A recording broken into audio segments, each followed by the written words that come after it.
Now at 5, the mayor of Miami shares the city's plans for 2 building demolitions on Main Street. Plus, Pitt State joins a statewide program hoping to increase childhood literacy. A federal judge puts the Trump administration's buyout deadline for federal workers on pause. I'm Erica Brown at the White House with more on the legal challenges to the president's plans. The 4 states' most watched news starts now. The city of Miami demolishes 2 buildings on Main Street in beautification efforts. This is KOAM News at 5. I'm Tanya Bach. The mayor says the buildings were beyond repair and were an eyesore to the community and even had unhoused people living in them. He hopes demolishing the 2 buildings will make room for businesses to come to the community and bring more jobs to the Miami area. The mayor says it would be a great location for retail due to the high traffic area and it being on Route 66. Always looking for business, we're always looking for jobs, we're always looking for better wages, and housing, all that goes hand in hand. So the more things we can do to get there, the better. After the demolition was announced on Facebook, comments poured in from community members sharing excitement about what businesses they hope might replace the demolished buildings. Pittsburgh State University is hoping to help improve childhood literacy. As part of Kansas's recently implemented Blueprint for Literacy program, Centers of Excellence in Reading are establishing at universities across Kansas. Pittsburgh State is one of those sites. As part of the Blueprint for Literacy program, the centers will focus on helping train educators on how to implement structured literacy. They hope this will help teachers address student reading concerns early on. It's so fundamental, so critical, so important, and yet it's so doable. This is, as we call on the Council of Literacy, a mission possible. Not a mission impossible, it's a mission possible with all of us working together. Several other Kansas universities are creating centers for excellence in reading, including Kansas State and Washburn University. Well, Chief Meteorologist Doug Heddy joining us now. Well, of course, another gloomy day for us today, but a little bit warmer as we did go into the upper 40s for highs. 48 in Joplin, 46 is where we stand in Pittsburgh. A little bit cooler once you get into our northern counties, but temperatures right about where we should be for this time of the year. Through the evening, cloudy skies, some little bit of drizzle, light showers develop late tonight after midnight into tomorrow morning. There's not a whole bunch going on right now, but we are still socked in with the clouds. Had some showers off to our east a little bit earlier today, but you can see light showers and drizzle kind of start to form back across the region late tonight into tomorrow morning. We'll start the day a little wet, end the day with a little bit of sunshine. Of course, we're going to look at your weekend forecast coming up here in a bit. All right, thanks, Doug. President Trump's executive orders are facing tough legal scrutiny, including 2 orders which federal judges blocked from taking effect on Thursday. Erica Brown has more details from the White House. Federal employees will have a little more time to decide whether to take the Trump administration's resignation offer. U.S. District Judge George O'Toole ruled that employees will have until at least Monday afternoon to consider taking the buyout when he'll hold another hearing on the issue. Unions representing federal workers have sued, saying the buyout violates the law and that the government doesn't have the funds to back the plan. Democratic lawmakers echoed those concerns. I don't believe it's been funded. I don't believe Donald Trump has any history of ever paying his bills. And I fear that federal employees may be marked for later riffing, potentially without any compensation. The White House says more than 40,000 federal employees have already accepted the offer as President Trump tries to slash the size of the government. We encourage federal workers in this city to accept the very generous offer. If they don't want to show up to the office, if they want to rip the American people off, then they're welcome to take this buyout, and we'll find highly competent individuals who want to fill these roles. In a separate legal challenge to the president's executive order ending birthright citizenship for children born to migrant parents, a federal judge in Seattle granted a national injunction calling the order clearly unconstitutional. During a hearing in Seattle, Judge John Sean Kuhnhauer, a Reagan appointee, said it has become ever more apparent that to our president, the rule of law is but an impediment to his policy goals. In this courtroom and under my watch, the rule of law is a bright beacon which I intend to follow. Washington and 3 other states joined this lawsuit seeking to block the order. In this country, we are safeguarded by the constitutional principles we have and in adherence to the rule of law. The government is likely to appeal the case all the way to the Supreme Court. Erica Brown, CBS News, the White House. Well, the Trump administration argues citizenship can only be given to those with allegiance to the U.S., and children born to illegal migrant parents do not have such allegiance. Well, it's been 1 month since wildfires broke out across Los Angeles, destroying at least 16,000 homes and businesses and leaving more than 24 people dead.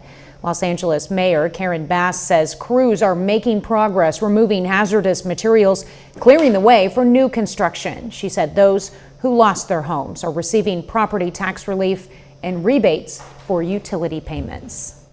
These have been a defining 30 days for our city, for our commitment, and effort is really underway.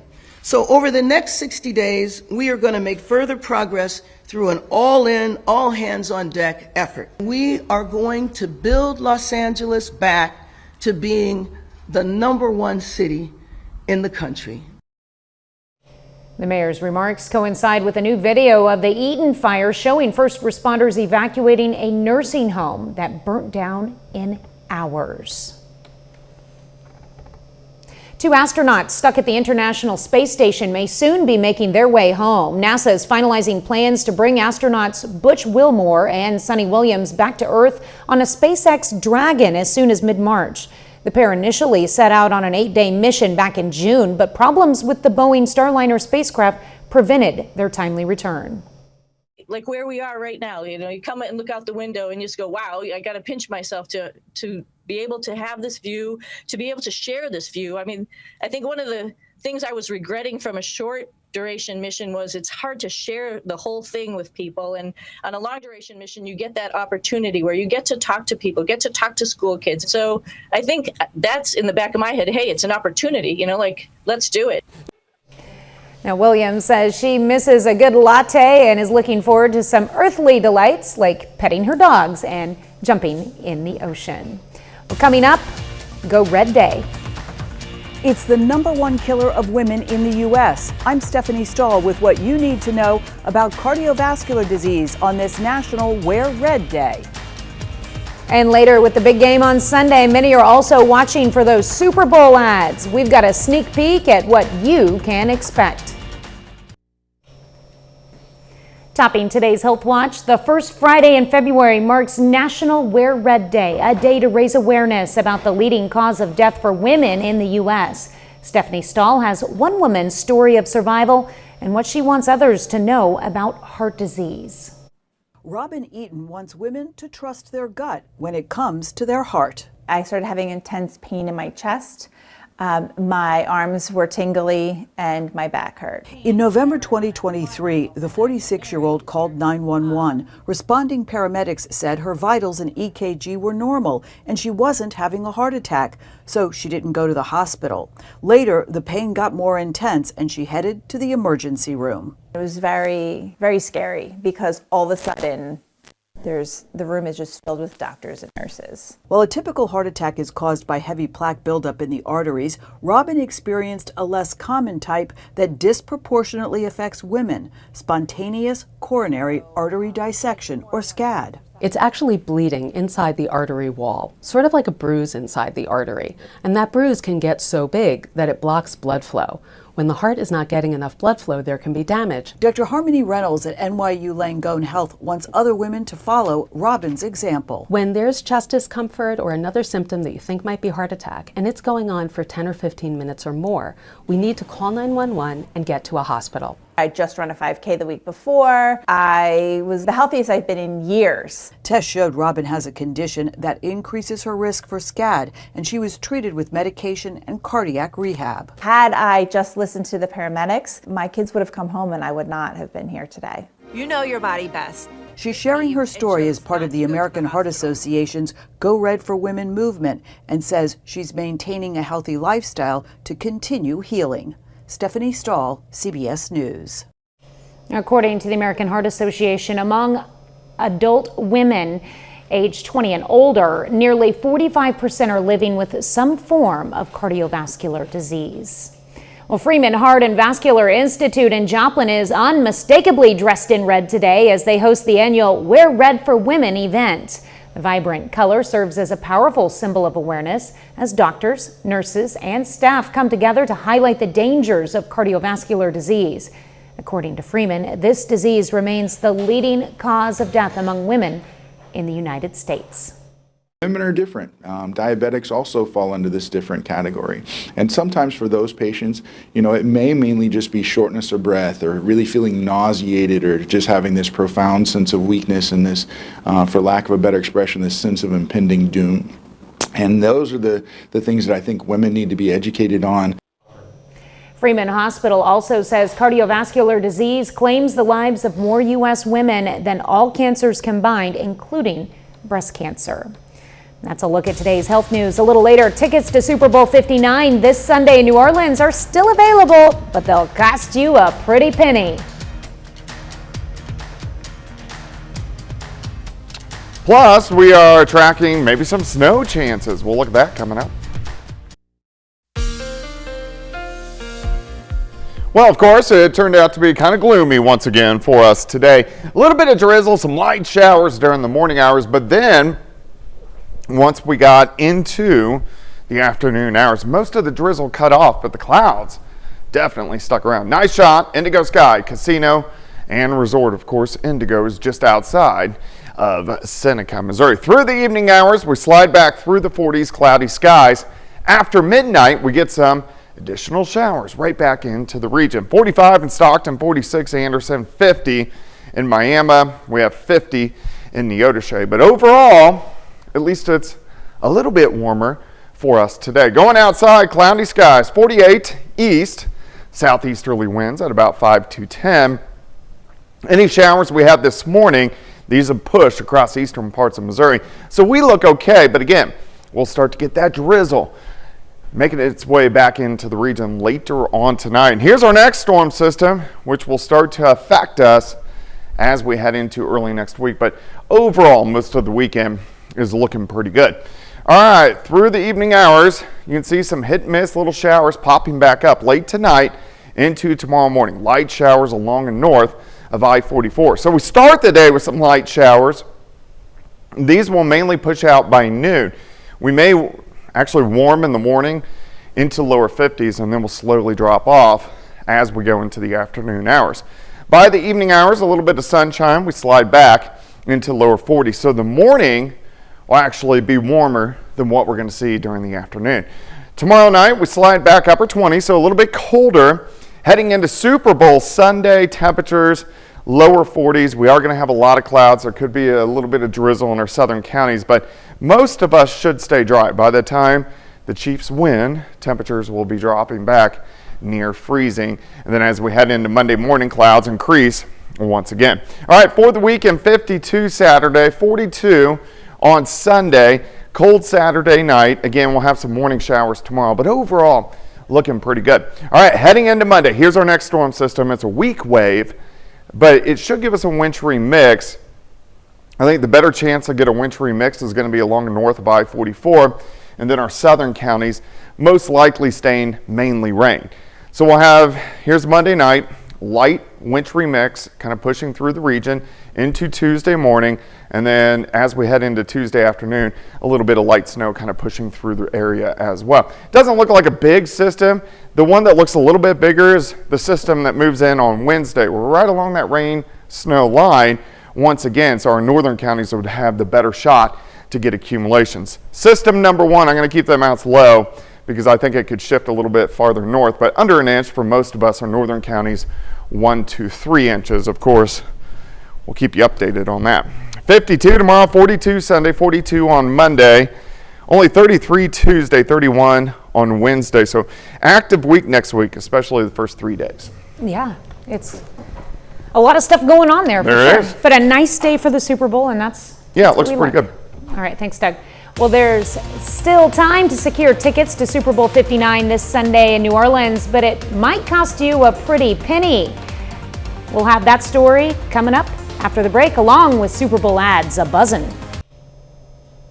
Topping Consumer Watch, there's still time to secure those tickets to Super Bowl 59 this Sunday in New Orleans, but it might cost you a pretty penny. According to StubHub, the average ticket price to see the Kansas City Chiefs take on the Philadelphia Eagles is about $7,000. Well, that's chump change. That figure is actually 16% down from last year's big game in Las Vegas. StubHub spokesperson Adam Budelli says fatigue could be a factor in the lower ticket sales. Both fan bases have won a Super Bowl in the past 10 years, obviously the Chiefs more than others. So at some point, maybe you're willing to spend a little bit less to see that next Super Bowl win. StubHub says it's expecting a strong showing at the Superdome for the Birds, with 21% of ticket sales coming from Pennsylvania. About 10% are buyers in Missouri and Kansas. With the big game on Sunday, many are also watching for those Super Bowl ads, and some companies have already teased or released their TV spots to build buzz. Bradley Blackburn has more on what we can expect this year. Budweiser is bringing back a classic, hitching up its famous Clydesdales to tug on feelings of nostalgia. Advertising experts say in a charged political climate, a lot of brands will be playing it safe during this year's big game. You guys sure you want this? Please serve. They don't want to alienate consumers. They don't want to offend consumers. 90% are going to be humorous, jokes. There's going to be very few that really touch that social political nerve. Some 30-second spots this Sunday are selling for a record $8 million.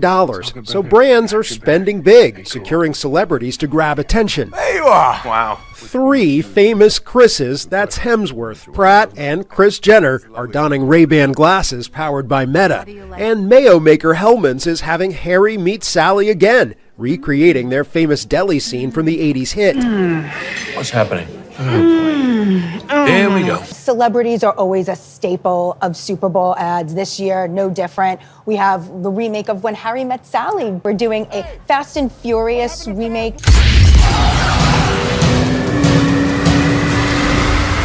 It's not just human celebrities. Supermarket superstars from Mr. Clean to the Kool-Aid Man are teaming up in an ad for Instacart.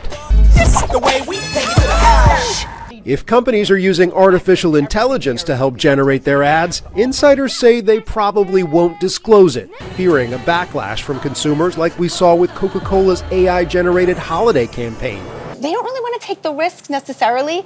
I don't know if they're not using it or they're not saying they're using it. However the sausage is made, the ads are coming your way, hoping to pull your attention come Sunday. Bradley Blackburn, CBS News, New York. The Super Bowl could reach a TV audience of more than 120 million people this weekend. Well, we are ready for the Super Bowl, and we've got a special that airs tonight. The Chiefs Countdown special will take a look at predictions from our very own Dal Quick, Doug Hetty, John Dales, and Brock Baldridge. We'll also check out how local residents and businesses are celebrating their favorite team, the Chiefs. It airs tonight at 6:30 on Fox and on KOAM tomorrow at 6:30 and on Fox at 10:30 tomorrow. Well, final check of the forecast is next.